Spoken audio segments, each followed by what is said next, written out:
তুমি খুলে বলো কি হয়েছে তোমার ছেলেদের সাথে। জাবের রাদিয়াল্লাহু তাআলা ওই ঘটনা রাহমাতাল লিল আলামিনের কাছে বললেন। রাহমাতাল লিল আলামিন অঝরন নয়নে কাঁদতে লাগলেন। জাবেরের প্রেম দেখে, জাবেরের মহব্বত দেখে রাহমাতাল লিল আলামিন নিজেও কাঁদছিলেন। জাবের রাদিয়াল্লাহু তাআলার কথা শুনে সব উপস্থিত সাহাবায়ে কেরাম কান্না করছিলেন। এমন সময় দয়াল রাসূল বললেন, হে জাবের, তোমার ছেলেরা কোথায়?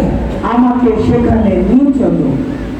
এমন সময় জাবের রাদিয়াল্লাহু তাআলা রাহমাতাল লিল আলামিনকে পথ দেখিয়ে তার ছেলেদের কাছে নিয়ে গেলেন।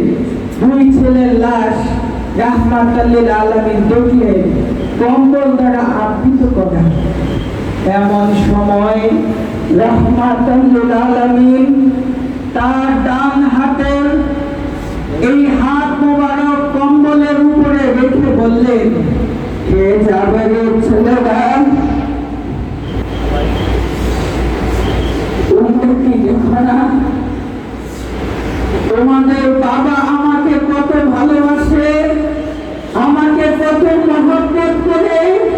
আমি কষ্ট পাবো বলে তোমাদের এই শাহাদাতের খবর আমাকে দেয় নাই, গোপন রেখেছে।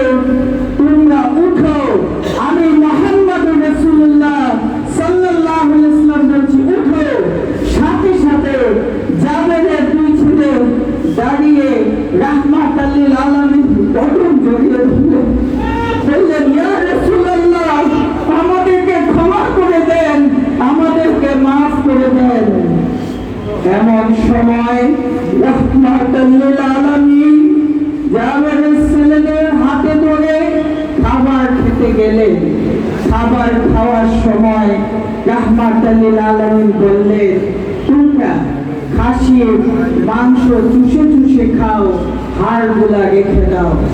খাবার শেষ পর্যায়ে জাবেরের খাসির সকল হাড়গুলোকে রাহমাতাল লিল আলামিন এক প্লেটে রেখে হাত উপরে রাখলেন।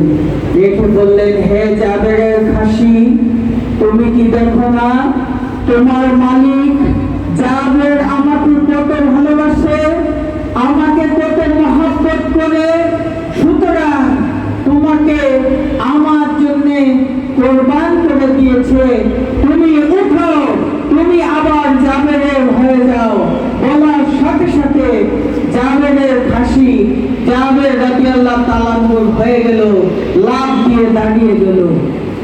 সম্মানিত আয়েশা রাসূল ভাইরা, জাবের রাদিয়াল্লাহু তাআলা যদি রাহমাতাল লিল আলামিনকে ভালোবেসে হারানো সন্তানকে ফিরে পায়, হারানো খাসি ফিরে পায়, আমরা মুসলিম উম্মাহ যদি রাসূলকে ভালোবাসি, রাসূলকে মহব্বত করি, আমরা কি শ্রেষ্ঠত্ব ফিরে পাবো না পাবো না?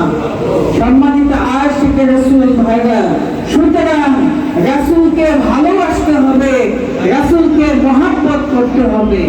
সম্মানিত আয়েশা রাসূল ভাইরা, এই ভালোবাসার অনুষ্ঠানই হলো মিলাদুন নবীর মাহফিল, এই ঈদে মিলাদুন নবীর এই সম্মেলন।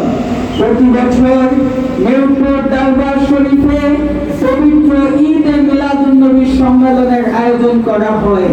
প্রতি বছরের মতো এবারও এই অনুষ্ঠানের আয়োজন করা হয়েছে।